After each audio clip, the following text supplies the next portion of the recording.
Finally DDCET 2026 ના વિદ્યાર્થીઓ માટે ખુશીના સમાચાર આવી ગયા છે, જેની તમે ઘણા ટાઈમથી રાહ જોતા હતા કે સર કયા ક્વેશ્ચન્સમાં ગ્રેસિંગ મળશે અને કયા ક્વેશ્ચનમાં શું કોઈ આન્સર ચેન્જ થશે.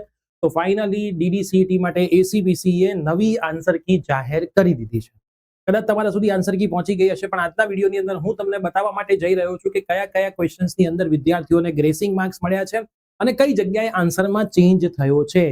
તો યસ દોસ્તો, મારું નામ છે પ્રિયેશ પટેલ. આપ સર્વેનું ખૂબ ખૂબ હાર્દિક સ્વાગત છે પ્રિયેશ સર જ્ઞાનપીઠ યુટ્યુબ ચેનલની ઉપર. સૌથી પહેલા તો તમે ચેનલની ઉપર નવા છો, સબસ્ક્રાઇબ કરી દો, બેલ નોટિફિકેશન ઓન કરી દો અને આપણી જે મેઇન યુટ્યુબ ચેનલ છે પ્રિયેશ સર વિદ્યાપીઠ, એને પણ ફોલો કરી લેજો.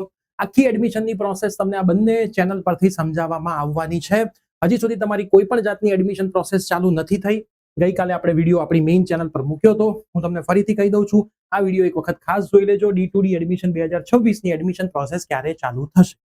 હવે આ આન્સર કી આવી છે એટલે રિઝલ્ટ પણ તમારું બહુ જ જલ્દીથી આવી જવું જોઈએ.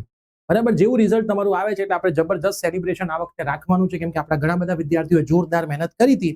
તો ગૂગલ ફોર્મ આપણે બહાર પાડીશું. એ ગૂગલ ફોર્મ તમારે ભરવાનું રહેશે અને પછી એક સરસ મજાની મીટઅપનું પણ તમારા વેકેશનમાં આપણે આયોજન કરવાનું છે. હવે આપણે સમજી લઈએ કે કયા કયા ક્વેશ્ચન્સમાં તમને શું મળ્યું છે. વોટ્સએપ ગ્રુપમાં ના જોડાયા હોય, ડિસ્ક્રિપ્શન બોક્સમાં વોટ્સએપ ગ્રુપની લિંક છે, જોડાયેલા રહેજો, બધી માહિતી તમને મળી જશે. સિરીઝ બી ની અંદરના મેં પ્રશ્નો અહીંયા મેન્શન કરેલા છે, જેમાં એક કેમિસ્ટ્રીનો ક્વેશ્ચન હતો ઓક્સિડાઇઝિંગ એજન્ટ વાળો. એનું તમને ગ્રેસિંગ મળી ગયું છે. બધા વિદ્યાર્થી તમે જે ટીક કર્યું હશે, ટીક કર્યો હશે, ટીક નહીં કર્યો હોય, જે બી કર્યું હશે, તમને આમાં ગ્રેસિંગ મળી જશે. એના પછી ક્વેશ્ચન નંબર 29 જે મર્ક્યુરી વાળો ફિઝિક્સનો પ્રશ્ન હતો, એમાં પણ તમને ગ્રેસ મળી જશે, કેમ કે ક્વેશ્ચન કોન્ટ્રોવર્શિયલમાં જ આવે. બંને આન્સર સાચા હતા એટલે એ લોકોએ નક્કી કર્યું કે આને આપણે ગ્રેસ આપી દઈએ.